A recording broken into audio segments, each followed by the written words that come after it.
memoir? Like, how did it all get started?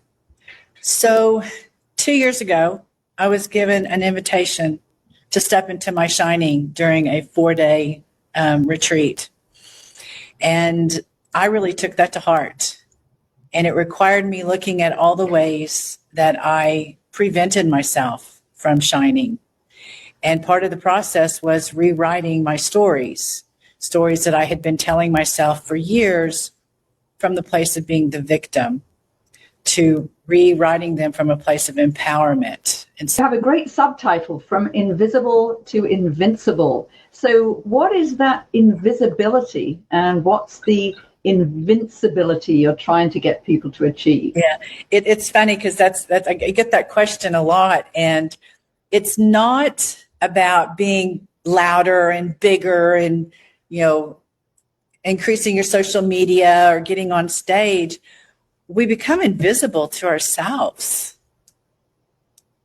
because we're so busy being this, for the kids or the husband or that we forget who we are. And so the invisibility, we start feeling invisible, but that because we're continuing to look for our value and externally from other people, instead of truly seeing ourselves and our value. So the invisibility piece for me is, or invincible piece is becoming invincible to ourselves, being able to see ourselves for who we are. Look, that in order to be a good wife, we've been conditioned to believe that in order to be a good wife, a good mother, a good daughter, a good aunt, whatever, we have to self-sacrifice.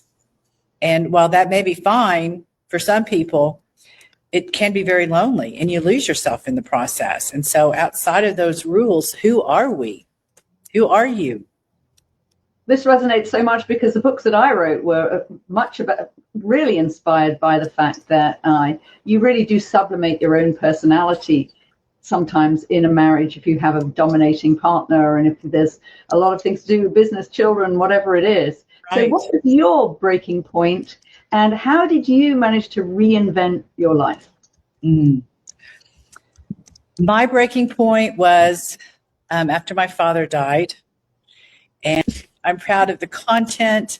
I have a workbook that's going to be released on the 23rd. I've had some trouble formatting it and getting it loaded. That's a whole nother part of the publishing journey, self-publishing journey. Doing podcasts, talking about it, and thank you for this opportunity to share. Yeah. I can hear the depth of the commitment and how it just kind of naturally flowed from you. And I thank you for the topic, the genre, because I fit right into that. Looking now from this age to where we are in our lives.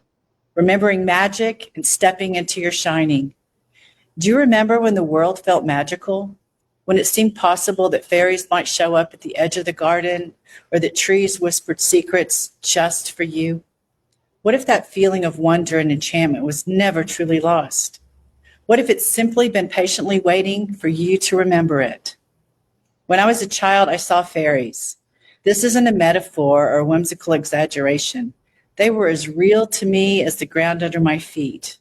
I could feel them resting in the palm of my hand, tiny and glowing, alive with an otherworldly light. These weren't just passing childhood fantasies. They shaped the way I experienced the world, a place where magic lived right alongside the mundane, where wonder was as natural as breathing. But life has a way of dimming our inner light. I last saw my fairies in 3rd grade. Ooh, I'm going to get emotional reading this. How funny. By then, things had started to get complicated, and that open window to wonder slowly closed. As I grew older, responsibilities took precedence. Schools, relationships, raising 4 children, running a business. The fairies of my childhood faded, replaced by the expectations of success and fitting in. I'd packed away childish things, including my belief in the unseen, in favor of what was rational, provable, and socially acceptable. Then came the crossroads. At 50, my life looked perfect, fine on the surface. I had checked every box: wife, mother, business owner, friend. But underneath all that was an emptiness I couldn't ignore. The life I'd spent decades building no longer felt like my own. Somewhere along the way, I had lost parts of myself to expectations, to the fear of stepping outside the lines and to fit in. It wasn't until my father died that I felt an urge to return to the park in Oklahoma where I had last seen the fairies. I wanted to reconnect with the magic I had known as a child.